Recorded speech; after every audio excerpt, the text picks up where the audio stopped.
sa lahat ng viewers yan ng Manager TV, please subscribe and click the notification button. God first. Ito, dito naman po tayo ngayon sa barangay 352. Ito, Elia Street. Dito po sa may para lang ng Juan Sumulong, Dang, Aragon, Santa Cruz, Maynila. Nandito kasama natin ang mga towing.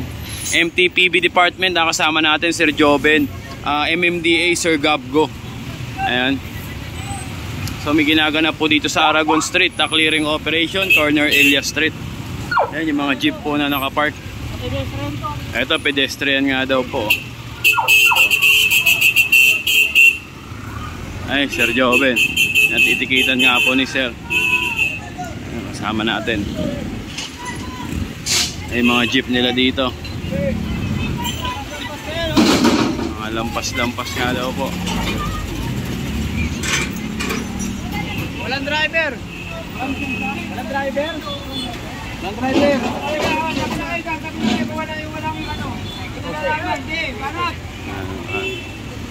Ayan.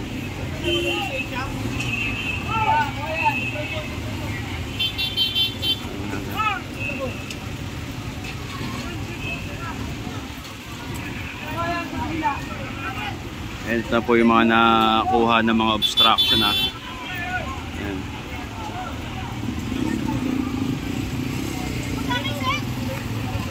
Ito rin po naka-obstruct. Tama tinitikita naman ni Sir yung iba. Okay lang, may tao Ito isang operation ang ginanap dito sa Aragon Street corner Elias sa Santa Cruz, Maynila. Ayan.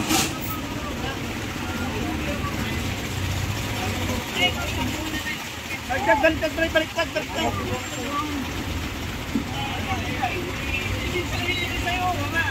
Nasa bangketa. Nasa bangketa.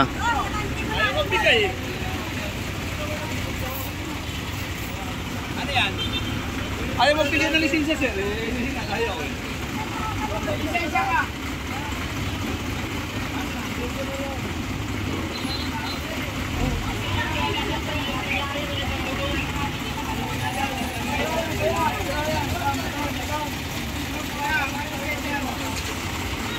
Hinihingin na nga po yung driver's license.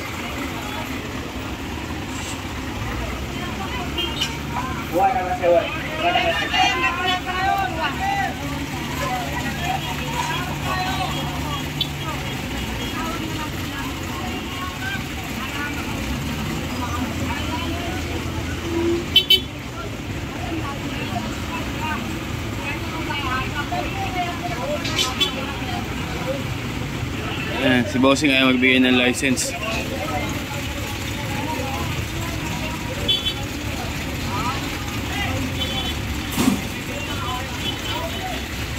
Ay, nakabitan na po ng towing bar.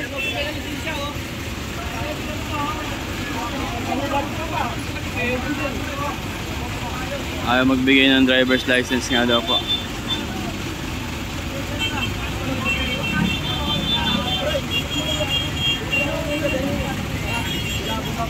So, may tinutulak naman na po dito ito.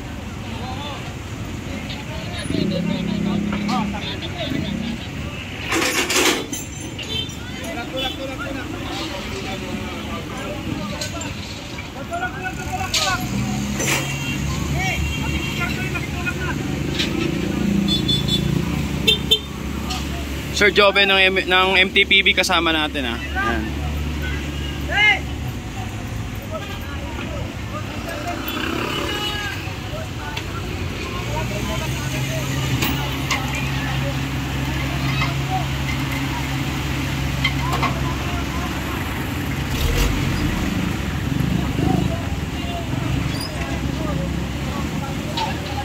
Ang dami na pong mga natowing dito.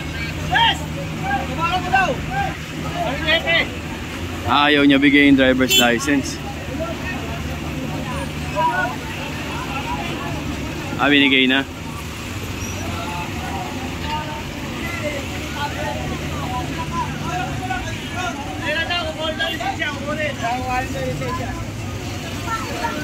Tanggalin ko na muna.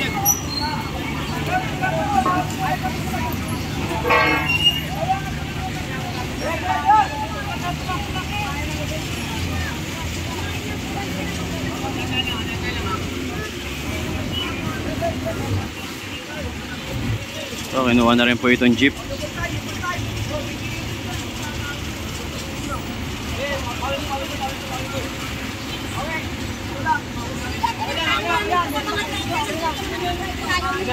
Ito para mahatak na maganda.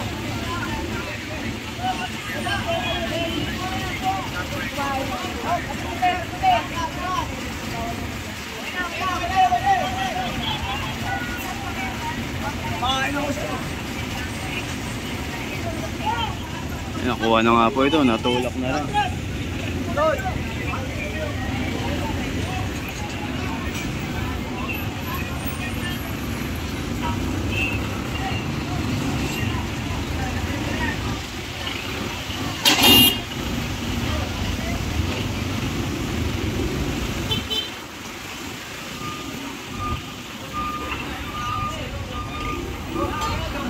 Kinakabit na nga po sa towing truck yung isang jeep.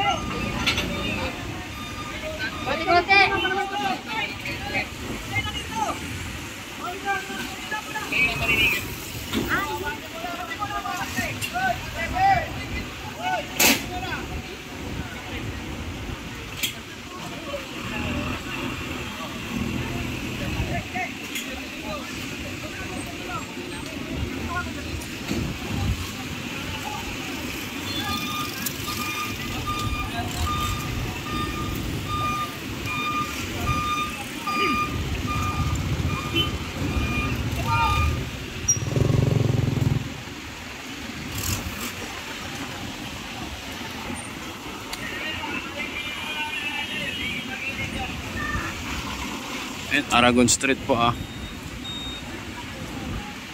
Ito tapat naman na kasi ng eskwelahan dito. Pinaparadahan nila.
Wow.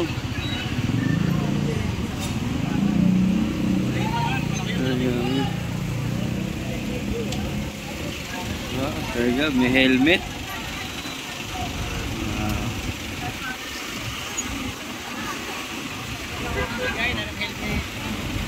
Matuwa naman. Ay, nagbigay ng helmet si Sir Gab.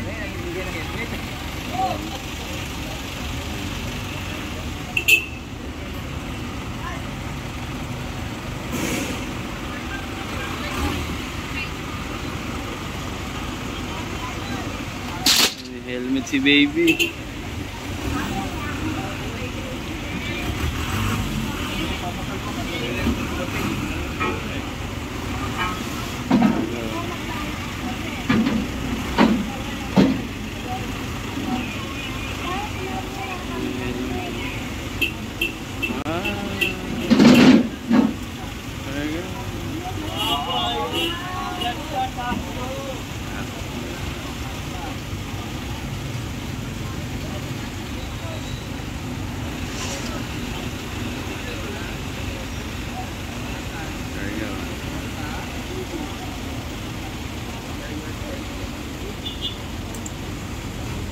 Yan.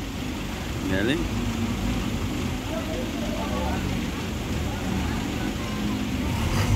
So ayun nga po, binigyan ni Sir Gab si baby ng helmet. Ito, tuloy-tuloy pa rin po ang pagpapaluwag po dito sa Aragon Street po. Dito tayo mag-interview siguro. Pwede.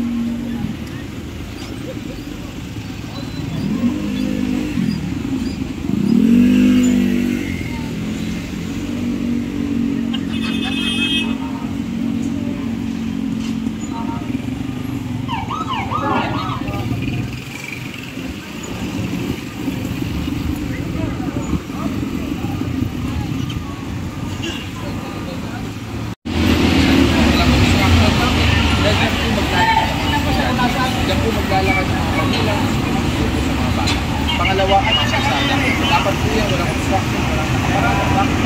Dahil po, magsusundo ang mga kabilang, sino man po, no? Yung mga bata. Dapat yun, alam mo po natin, mga balang, obstruction, mga blind spots. Yan, grasa, mga pedestrian crossing, dapat po yan klaro. So, very important ang mga school, malinis, maayos, at wala po yan. Sa mga dinaan natin kayo na mula sa mga Mango, Blooming Tree, Limited, ano yung mga characteristic ng mga kalsada nito? Well, lahat po yan. Nag-umpisa po tayo ako. That will be part of our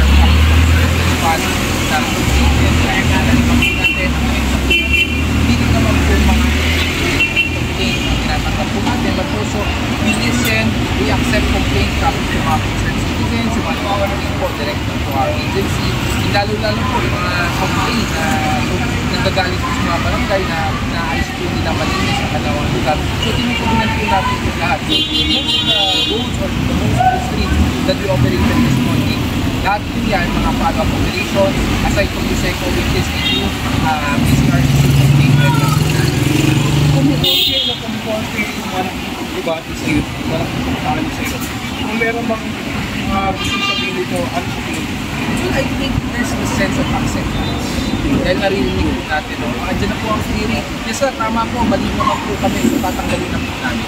And just that lacks the constant implementation. So kahit paano, alam naman po natin yan, parang ugali po yan, nakaugalian po natin for some time, for quite some time, mahirap po yung mabago. So what we are trying to instill here is yung magkaroon ng massive memory ang ating mga kababayan.